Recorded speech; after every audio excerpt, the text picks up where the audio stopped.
Neçə həsrəti vardı İntizarlarında gecəyə uzunlarmış Gecələr, gecələr, gecəyə uzunlar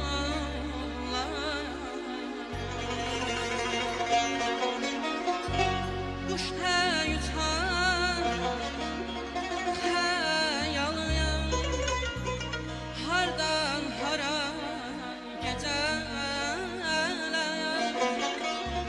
Ben həsən aparıram Yatayanlara geceler Geceler, geceler Yatayanlara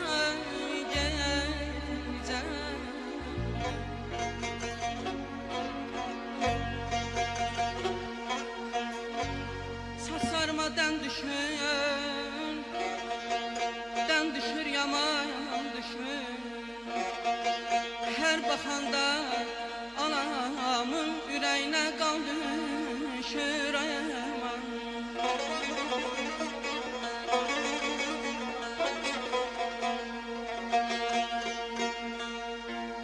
Saçlarımadan düşür yaman düşür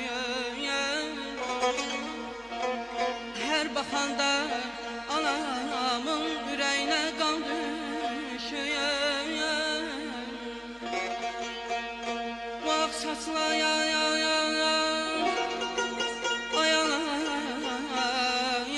Səni dərdə salmasın Saçımın ağlığından Qanın heç qaranmasın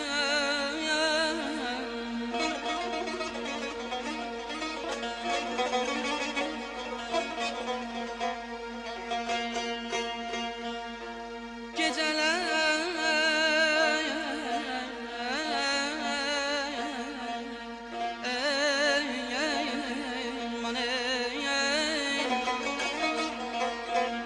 Gecələr alışıram masay arxasında mən Saçlarım dağarım qəlbimin ateşindən Sən demə ki balamıyam bəlkə gizli qəmi var Vaxtsız ağaran saçımın özgə bir aləmi var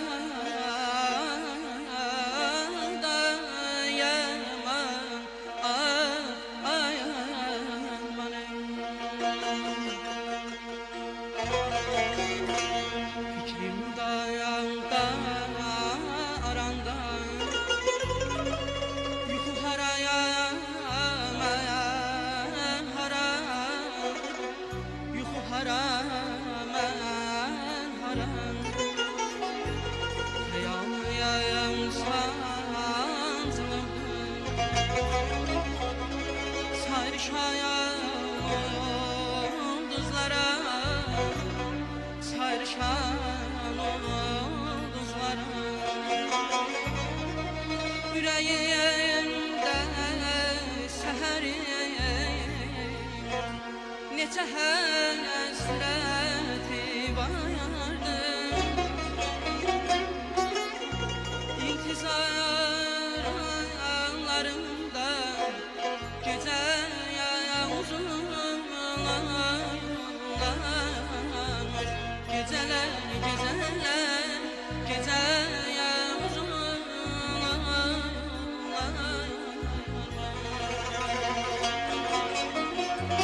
Kuş yutar hayalıyım Hardan hara gecələr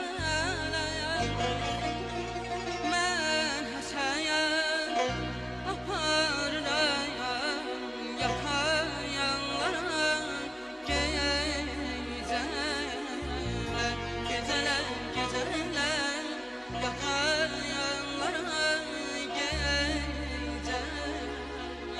Gecələr, gecələr Yatayanlara gecələr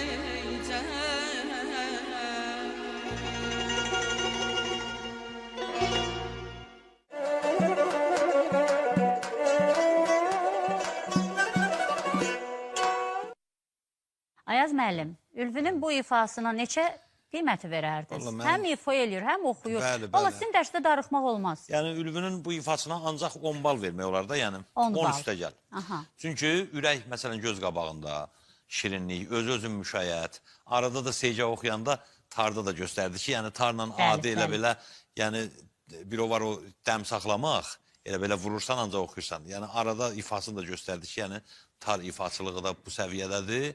Oxumaqda bir də səsinin yaş dövrünlə əlaqədar səsin dəyişmə dövrüdür. Amma məsələn bu yaşında bizim də bir söz var da, o yaxşı sənətkara deyirlər samballı sənətkar. Bəli. Yəni bu yaşında o ki sambalı var. Sambalı. Maşallah.